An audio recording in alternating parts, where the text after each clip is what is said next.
ഒഴിവാക്കലുകൾ നിങ്ങളുടെ ജീവിതത്തിൽ ഉണ്ടായിട്ടുണ്ടോ? വെട്ടിനിർത്തലുകൾ നിങ്ങളുടെ ജീവിതത്തിൽ ഉണ്ടായിട്ടുണ്ടോ? മാറ്റി നിർത്തപ്പെട്ടിട്ടുണ്ടോ?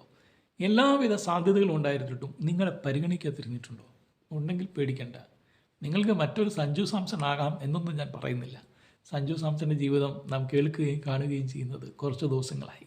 2024 വേൾഡ് കപ്പിൽ ടീമിലെടുത്തിട്ടും ഒരു കളിക്ക് പോലും ഇറക്കാതെ വെള്ളം കൊടുക്കാൻ വേണ്ടി മാത്രം ടീമിലെടുത്തു എന്ന ആക്ഷേപവുമായി 2026 ടീമിലെടുത്തിട്ടും വീണ്ടും ഇവനെ ഈ പണിക്ക് കൊള്ളത്തില്ല എന്ന് നമ്മളുൾപ്പെടെ എല്ലാവരും വാദിച്ചുകൊണ്ടിരുന്നപ്പോൾ പകുതിക്ക് വെച്ച് ദൈവം കളവൊന്ന് മാറ്റിപ്പിടിച്ചു.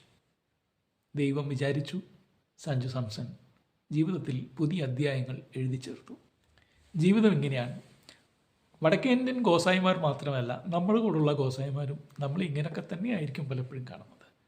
പലപ്പോഴും നമ്മളെ വെട്ടിനിർത്തുകയും ഒഴിവാക്കുകയും മാറ്റി നിർത്തുകയും ഒക്കെ ചെയ്യും. ജീവിതം രക്ഷപ്പെടണം എന്നൊന്നും നാം വാശി പിടിക്കേണ്ട കാര്യമൊന്നുമില്ല. ജീവിതം കുഴപ്പമില്ലാതെ മുൻപോട്ട് കൊണ്ടുപോകുവാൻ ഇടയാകണേ എന്ന് പ്രാർത്ഥിക്കുക. ദൈവം ഒരുക്കിയിട്ടുള്ള വഴികൾ ഒരു മനുഷ്യനോട്ട് കണ്ടിട്ടില്ല, ഒരു മനുഷ്യനോട്ട് അറിയത്തില്ല, ഒരു മനുഷ്യനോട്ട് സ്വപ്നത്തിൽ പോലും നിരൂപിച്ചിട്ടുമില്ല. ദൈവത്തിൻ്റെ വഴികളിൽ വിശ്വാസമുണ്ടെങ്കിൽ നിങ്ങൾ തീർച്ചയായിട്ടും നേരിടുന്ന ഒഴിവാക്കലുകളിലും വെട്ടിനിരുത്തലുകളിലും നിങ്ങൾ നേരിടുന്ന ആക്ഷേപങ്ങളിലും നിന്ദകളിലും സന്തോഷത്തോടെ സ്വീകരിച്ചുകൊണ്ട് മുൻപോട്ട് പോകാൻ തയ്യാറാകുക. കാലം കരുതി വച്ചിരിക്കുന്ന കാവ്യനീതികൾ അത്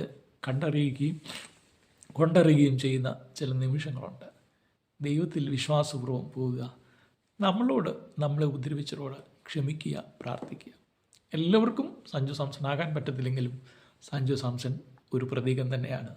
പിടിച്ചു നിൽക്കുവാൻ, ജീവിതം മുൻപോട്ട് കൊണ്ടുപോകുവാൻ, പ്രതീക്ഷയോടെ നമ്മുടെ ജീവിതത്തെ കാണുവാൻ അത് നമ്മെ പ്രേരിപ്പിക്കുകയും പഠിപ്പിക്കുകയും ചെയ്യും. ദൈവം അനുഗ്രഹിക്കട്ടെ.